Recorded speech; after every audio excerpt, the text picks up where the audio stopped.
Fala pessoal, mais uma vez aqui no quadro Visão Além do Alcance, dando sequência aos nossos vídeos de maturidade estratégica. Hoje o tema é estrutura de governança. Falar um pouquinho sobre esse tema para vocês, com certeza vai ser bem interessante, ok? Roda a vinheta e amplie sua visão.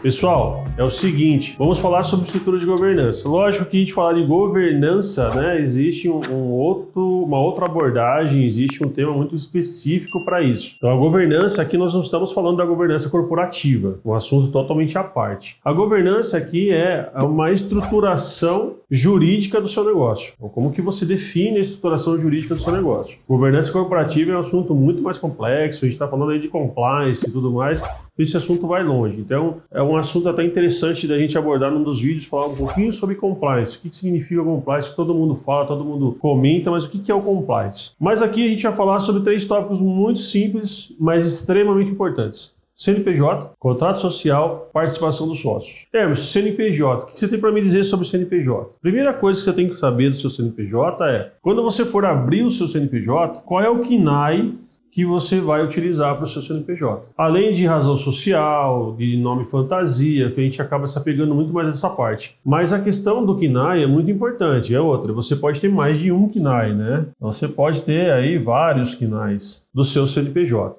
Você vai ter o principal e os secundários. Mas o que isso diferencia para mim, Emerson? Muito. Você como empreendedor, você vai abrir um negócio hoje, eu quero abrir Emerson, fazer um restaurante. Você vai abrir um restaurante, então você tem que ter o KNAI específico para restaurante. Mas o meu restaurante, Emerson, ele vai ser restaurante de dia e lanchonete à noite. Opa, é outro KNAI. Então você vai ter um KNAI que é restaurante e vai ter um secundário que é para lanchonete. Viu? Muda o contexto. Eu posso ter, por exemplo, um local e vamos pensar numa outra situação.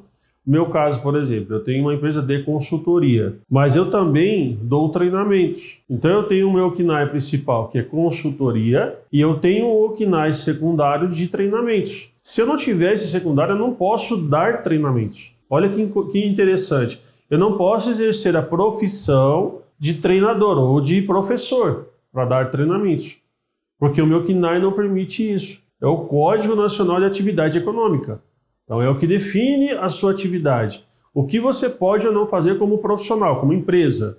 Tá? Então, ter somente o número do CNPJ não é isso só que define. Você tem que olhar para isso aqui. É isso aqui que vai definir o que você pode e o que você não pode fazer. Exemplo, eu tenho uma empresa de sistemas. Eu tenho o KNAI de implantação, né, e suporte de sistema. E eu tenho o KNAI de treinamento. E eu tenho um KNAI de consultoria em sistemas. Então são 3 possibilidades que eu posso fazer. Então eu posso atuar no meu cliente implantando o sistema, eu posso estar dando treinamento, como eu posso fazer uma consultoria em sistemas para o meu cliente. Então são 3 situações diferentes que definem o que eu posso e o que eu não posso fazer. Isso tem que estar atrelado ao meu CNPJ. Isso daí quem vai fazer para você é o teu contador. Mas é importante você definir primeiro que atividades você vai exercer no seu negócio. Que produtos você vai vender na sua empresa. Isso parece ser simples, mas não é tão simples assim. Então, essa é a parte do CNPJ. Não tão simples e muito importante. Contrato social. Contrato social, você tem que ter um contrato social da sua empresa e o seu regime tributário. Então, o seu contrato, ele vai se basear no seu regime tributário. Emerson, o que é um regime tributário? Um outro tema que a gente vai lançar mais para frente também fala um pouco sobre a parte fiscal, que isso é uma coisa que gera muita dúvida. O regime tributário é onde define qual é a apuração de imposto que você vai ter no seu negócio. Nós tínhamos antigamente o ME, o EPP, nós temos até hoje, né, o ME, o EPP, o Limitada e o SA. Aí regime tributário eu tenho Simples, Simples, que foi criado, né, não muito tempo atrás, mas o Simples, o lucro presumido e o lucro real. São regimes tributários. E de alguns anos para cá nós tivemos o MEI, todo mundo fala. O MEI é uma forma simplificada de você calcular e pagar os seus impostos para o governo e é uma maneira de você legalizar quem estava ilegal. Então o governo criou o MEI, um programa disso para poder fazer essa migração da ilegalidade para a legalidade. Então, por exemplo, hoje o MEI você tem para prestação de serviço ou para venda de produto. No MEI você paga uma taxa fixa mensal, até o faturamento, se eu não me engano, de 6 mil mês. Eu não me lembro corretamente, mas se eu não me engano é isso. Então você vai pagar aquela taxa, 45, 55 reais por mês. Ah, você faturou 1.000, paga os 55. Você faturou 3 mil, paga os 55. Você faturou 5 mil, paga os 55. É uma taxa fixa. Quando você vai para o lucro, para o simples, ele é baseado em cima do seu faturamento e também ele tem faixas de faturamento e as alíquotas elas vão aumentando à medida que o seu faturamento aumenta. Só que chega um determinado momento que aí você não dá mais para ser simples. Aí você tem que ser lucro presumido. Aí aumenta o faturamento e não dá para ser lucro presumido, tem que ser lucro real. Aí são empresas muito maiores. Então, essa questão do seu contrato social, ela vai ser baseada no seu regime tributário. Então, por exemplo, se você pegar um MEI hoje, ele tem uma declaração de MEI que substitui um contrato social. Então você vai lá, você abre a tua empresa e você tem aquela declaração. A mesma coisa acontece para o ME, porque tanto o MEI quanto o ME eu não tenho sócio. É você que é a única pessoa responsável pelo teu negócio. Então aí o ME é somente uma pessoa, não existe sócio no ME. Se eu quiser colocar um sócio, eu já tenho que mudar o meu regime tributário e mudar o meu contrato social de ME para limitada ou EPP. Percebe? Então a entrada de um sócio só é permitida a partir de que eu saio do ME. Então, o ME é o microempreendedor. Então, o microempreendedor ou o microempreendedor individual é uma pessoa só. Então, o contrato social, a gente chama de declaração. É uma declaração que nós temos que substitui esse contrato social. E lá a gente está dizendo que quais são os dados da minha empresa, as informações, qual é o meu CNPJ, os quinais que eu vou utilizar. Então, tem todo um contexto jurídico para isso. Mas quando eu parto para um contexto de ter um sócio, aí eu tenho que rever todo esse contexto aí de empresa. Então, mas hoje eu sou ME ou MEI, por exemplo. Sou sozinho, continua. Aumentei meu faturamento, vou passar para ME, continua. Mas chegou no ponto que eu vou aumentar mais ainda. Eu vou passar para uma EPP ou uma limitada. Eu sou obrigado a ter sócio? Não necessariamente. Existe uma legislação que, de certa forma, te pede para você ter pelo menos uma coparticipação que seja mínima de alguém, entendeu? Isso é uma coisa que pode acontecer, sim. Mas tome muito cuidado quando você for para ter um sócio no seu negócio, chamar alguém para participar do seu negócio. Porque aí o seu contrato social tem que estar muito bem descrito e definido de como funciona. Hoje em dia, questão de sociedade, muita gente não quer sociedade, quer parceria. Então, o que é uma parceria? Por exemplo, eu tenho uma empresa de consultoria e eu estou entrando num projeto onde eu quero trazer um sistema novo para o mercado. Eu tenho uma empresa de tecnologia, por exemplo, e quero trazer um sistema novo para o mercado e quem tem esse sistema novo é uma outra empresa. Em vez de nós criarmos uma terceira empresa e o dono de lá, juntamente comigo, entrarmos nessa terceira empresa para sermos sócios, nós criamos um contrato de parceria. A empresa dele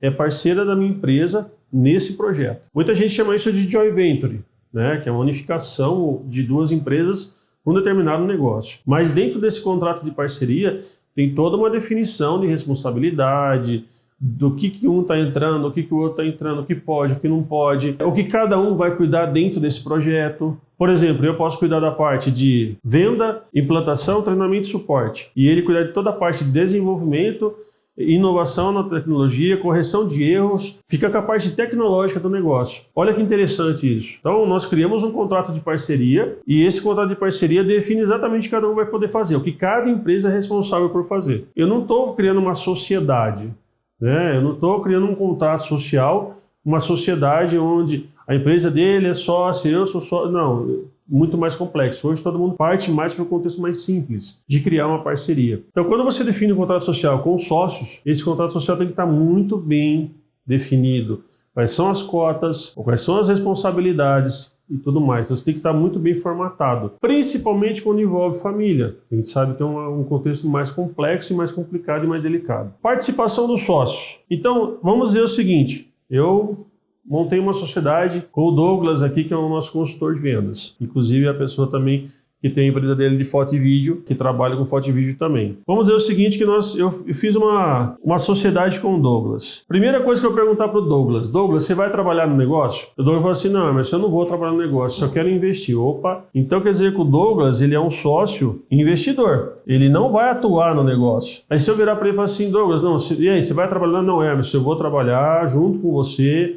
e vou atuar com você no negócio. Somos sócios. Opa, então ele é um sócio participativo. Legal. Então são duas situações diferentes. Se ele vai ser um sócio participativo, eu preciso definir com ele quais são as responsabilidades dele dentro do negócio. Por exemplo, eu já peguei muitas consultorias onde você tinha família, pai, filho, irmão com irmão, mãe com filho, esposo com esposa, esposa com esposo, e eles estavam também no contrato social como sócios.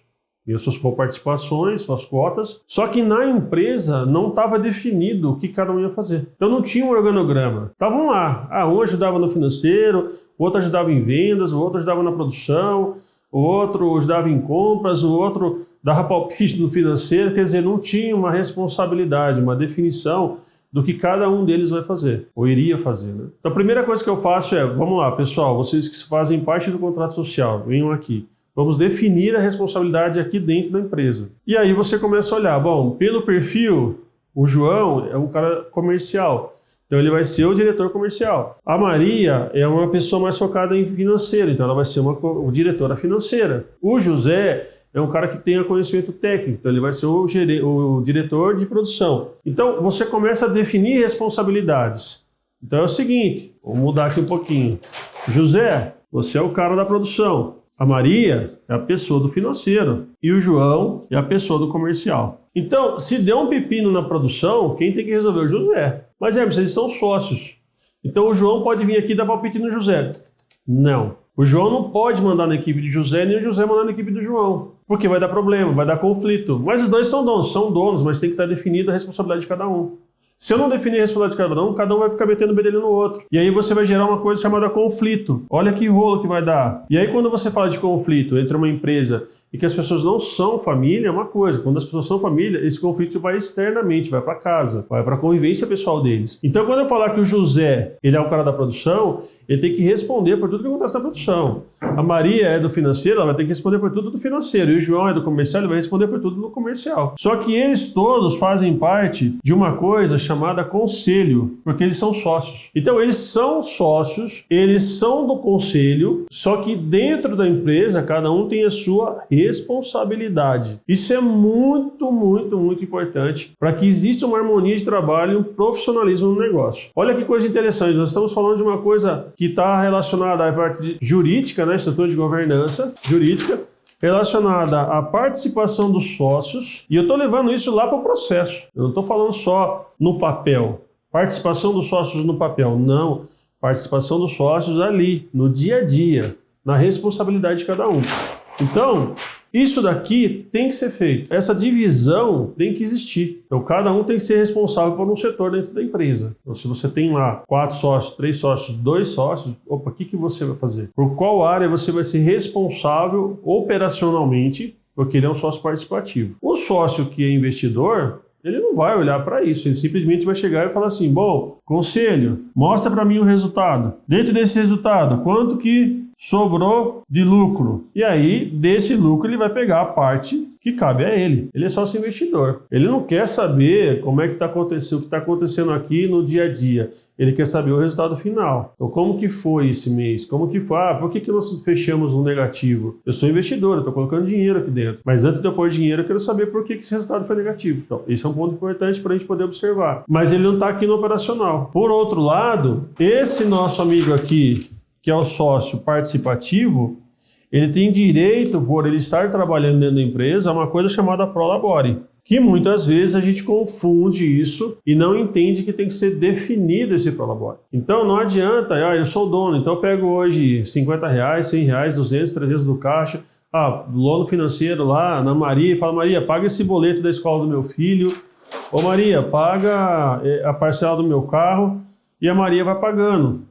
Desse camarada e desse camarada. Não, tá errado. Nós temos que definir prolabore. O que é o prolabore? É como se fosse um salário. Tá, quanto que o João vai ganhar por mês, quanto que a Maria vai ganhar por mês, quanto que o José vai ganhar por mês. Por quê? Porque eles são sócios participativos, eles estão atuando no negócio. Agora, o Joaquim, ele é um sócio investidor. Então ele não vai ter o prolabore, porque ele não está trabalhando na empresa todos os dias, ele não está lá cumprindo a sua obrigação lá todo dia e operacionalmente.